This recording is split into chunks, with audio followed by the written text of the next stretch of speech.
Rice কুকারে রান্না করে ফেললাম চিকেন তেহারি। রান্নাটা যেমন সুন্দর হয়েছে, খেতেও হয়েছে দুর্দান্ত স্বাদ।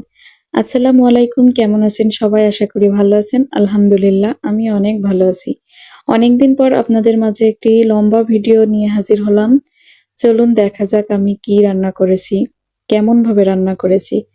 আমি এখানে চিকেন তেহারি রান্না করার জন্য মুরগির মাংসগুলো সুন্দর করে কেটে ধুয়ে পরিষ্কার করে নিয়েছি। তার ভিতরে আমি মশলাগুলো দিয়ে দিচ্ছি। তো আমি এখানে আদা বাটা, রসুন বাটা, শুকনো ঝাল বাটা, বাদাম বাটা, কিছুটা স্বাদ অনুযায়ী লবণ, অল্প পরিমাণে হলুদ এবং ১ প্যাকেট রেডিমিক্স তেহারি মসলা দিয়ে দিলাম। তারপর আমি এখানে সয়াবিন তেল দিয়ে দিলাম কিছুটা পরিমাণ। রান্নার সময়ও আমি তেল দেব, যার জন্য এখানে আমি পরিমাণ অনুযায়ী দিয়েছি। তো আমি সব উপকরণগুলো একসাথে সুন্দরভাবে মিশিয়ে নিচ্ছি। মিশিয়ে আমি কয়েক মিনিট মতো এটা রেস্টে রেখে দিব। আমার হাতে বেশি সময় নেই, যার জন্য আমি অল্প সময় ম্যারিনেট করে রেখে দিলাম। আপনাদের যাদের হাতে সময় থাকবে তারা অবশ্যই আধা ঘন্টা মতো রেস্টে রাখবেন। তারপর আমি কড়াইয়ে তেল দিয়ে তেলটা গরম হওয়ার পর আমি এখানে পেঁয়াজ কুচি দিয়ে দিয়েছি। তো আমার গোটা মশলাটা প্রথমে দিতে মনে ছিল না, যে জন্য আমি পরে পেঁয়াজ দেওয়ার পরে আমি মশলাটা দিয়েছি। তো আমি ওখানে কিছুটা আস্ত দারচিনি, লবঙ্গ, এলাচ এগুলো দিয়েছি। তো যখন আমার পেঁয়াজটা ব্রাউন কালার হয়ে গেছে তখন আমি এর ভিতরে ম্যারিনেট করে রাখা মাংসটা দিয়ে দিয়ে দিলাম। তো এখন মাংসটাকে আমি সুন্দর করে কষিয়ে নিব।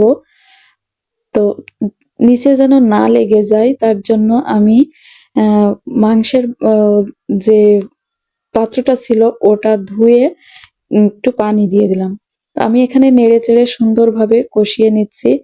তারপরে আমি মাংসটা ঢেকে দিলাম। ঢেকে দিয়ে রান্না করব যেন মাংসটা সিদ্ধ হয়। আর মাংসগুলো আমি এখানে ৮০% রান্না করে নেব, বাকি ২০% ভাতের ভিতরেই সিদ্ধ হয়ে যাবে। তো দেখেন আমি সুন্দরভাবে নেড়ে চেড়ে মাংসটাকে কষিয়ে নিচ্ছি, রান্না করে নিচ্ছি যেন নিচে না লেগে যায়। আর এপাশে আমি ভাতের জন্য পানি বসিয়ে দিয়েছি। আমি যেহেতু রাইস কুকারে রান্না করব প্রথমেই বলেছি, তো আমি রাইস কুকারে পানি বসিয়ে দিয়ে এখানে আমি একটা আস্ত মশলা দিয়ে তেল দিয়ে পানিটা গরম হতে দিলাম।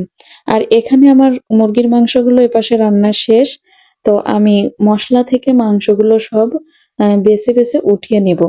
আর মাংসগুলো ওঠানোর পরে আমি বাকি মশলার ভিতরেই আমার আগে থেকে ধুয়ে পরিষ্কার করে রাখা, পানি ঝরিয়ে রাখা চালগুলো মাংসের এই মশলার ভিতরে দিয়ে সুন্দর মতো ভেজে নেব।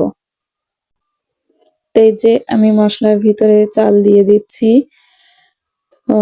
চালগুলো দেখেন একটুও চালের ভিতরে পানি নাই। এখন আমি আস্তে জালটা লো আঁচে দিয়ে আমি সুন্দরভাবে চালটা মশলার সাথে কষিয়ে নেব।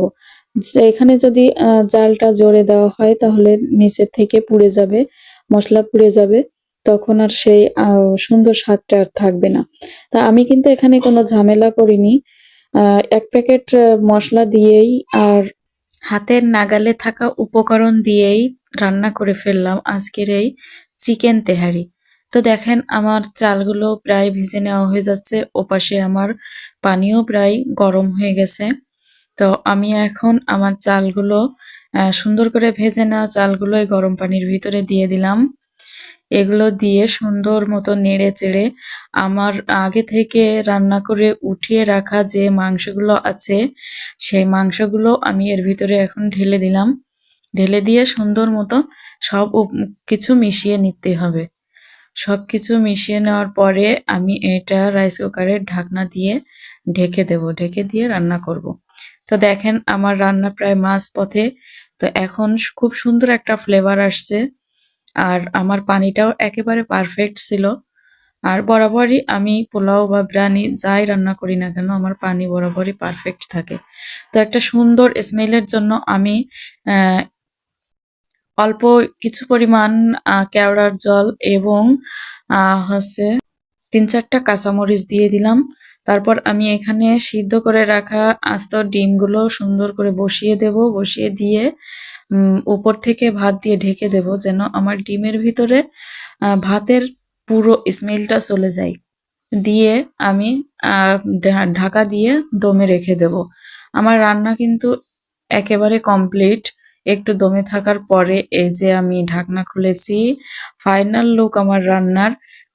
খুবই সুন্দর একটা স্মেল বের হচ্ছে এবং ভাতগুলো খুবই ঝরঝরে সুন্দর হয়েছে। খেতেও সেই দুর্দান্ত স্বাদ হয়েছে। তো আমি আমার জামাইয়ের জন্য প্লেটটা সাজাচ্ছি। ওকে একটু সুন্দর করে পরিবেশন করে দেওয়ার চেষ্টা করছি। এ পর্যন্ত আজকেই সাথে থাকার জন্য ধন্যবাদ।